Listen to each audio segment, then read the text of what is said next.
Hello and welcome. This is the end, the real end of my holiday.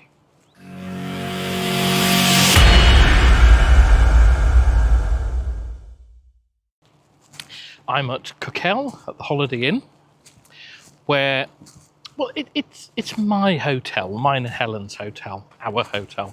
There are some wild chickens, and if I see them, I will point them out. There really are wild chickens here. But I thought I'd just take a moment to reflect on the holiday, the thoughts, the peace that I found, because I think it is true that when you stop and you don't allow anything in, when you,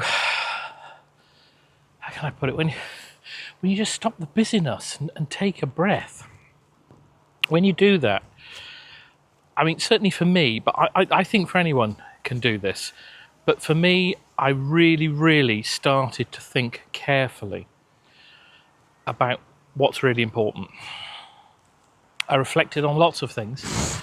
I reflected on all the good bits, all the things that are going really well, and I reflected on all the things that I'm putting myself under tremendous pressure to do. I think one of the things that I really realised is that over the last 6 years I've built and created this new life for myself, and in doing so I've set myself up so that I can go and enjoy life and I can do all the things that I want to be able to do.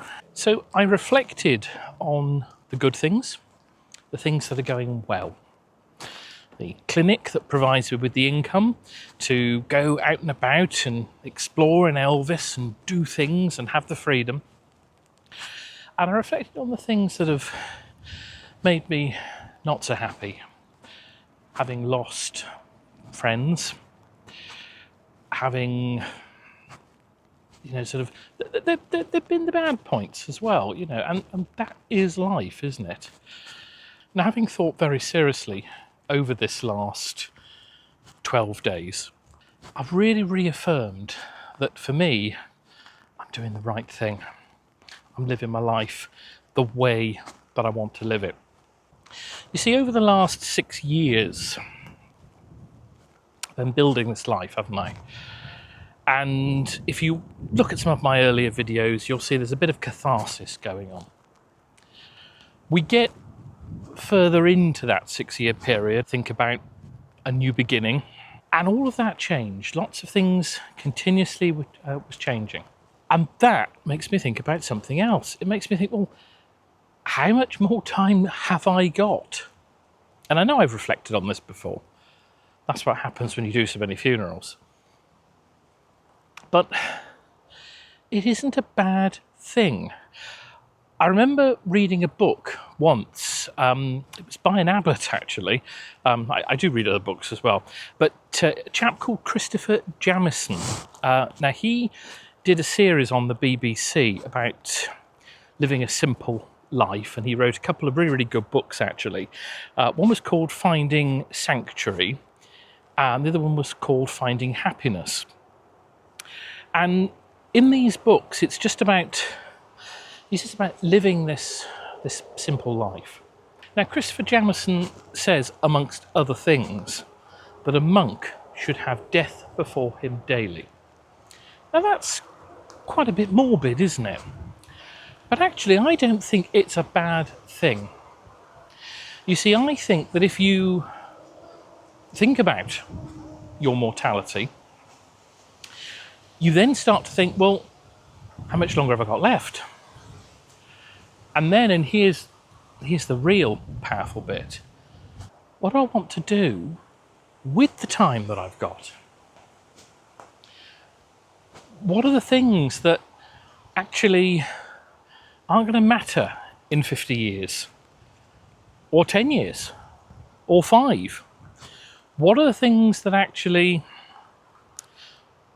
when I'm on my last breath, what are the things you're not actually going to care about?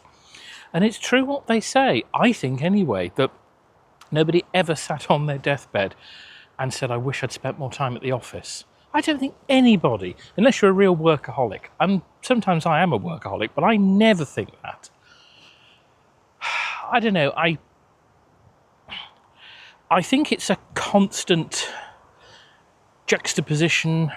It's, you know, sort of a balancing act constantly for me, because, and I know I've said about this in videos before, where I try and work and earn so I can do these things, but actually, what are the things that could be done simply and for free? Now, I've had a lovely holiday. I've really, really enjoyed it. I've enjoyed my time going and doing these things. And my brain started to get back into work mode as I was driving back. Now, it was a long drive. It was about, all in all, 1,200 kilometres, roughly. 1269 or something like that. Being alone, driving, as a middle-aged bloke, you do start to think about things. But it was very good and very useful to have the car over there, actually. So it was well worth it. I would do it again exactly the way we did it. Everything went to plan. It was all good. But what I really took from this holiday, and I really took that taking some time out and just stopping and thinking actually was really, really powerful. It allowed me to try and work out what are the things that matter and what are the things that don't. And so, in true fashion, I sat and wrote myself a list. All the little projects I'm involved with, things that I could do, things that I am doing, whether I like it or not, things I'm doing and I love, and things that I keep starting and stopping and pushing back and what have you. It was very, very useful doing that. But as I sat and worked through this list, it was very useful because I was able to work out things that I want to do, things that I'm going to continue doing, and things that need to be shelved. And to be fair, this is a constant thing. There's always going to be a list. There's always going to be something that needs shelving. There's always going to be something that is a new brilliant idea. I've said many times, I'm going to be on my deathbed, and my last words are going to be, I've had this great idea. No idea what the idea is, but it'll be great, won't it? It's for me very sad that there's a time limit here on this earth for all of us. And that, for me, I mean, I spend every day thinking about this. And I also think, very, very seriously, okay, if there is a time limit, how are we spending the time? Are we spending it wisely? Now, sometimes, no, and I should. Most of the time, I think I've got it reasonably sorted. But yeah, there we are. It has been, I've really, really found it useful just to stop and do some thinking. So this is a sort of a personal little vlog. I hope the video will make it up onto the channel. I do sometimes look back at my vlogs and say, what was I thinking? There's a whole archive of them that never quite made the cut. But I think this one might. It was really just to say, we all need to take some time, real time, where we don't do all the things that we normally do. We have a break from that routine and we look in from the outside. And I think that was, that's what I was trying to say in a very long-winded way. So yes, I'm going to go back to my hotel room now, and I can't eat dinner till 7 o'clock, and it's now 5:25, look. So I think I've had some crisps out the boot. I am getting quite hungry, I don't mind saying. So yes, that's it. I'll sign off for this one. I've got lots of editing to do.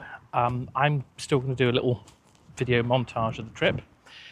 And I've got some big stuff coming as well in the new season, which for me is September, when all the children go back and what have you. So thanks for watching this one.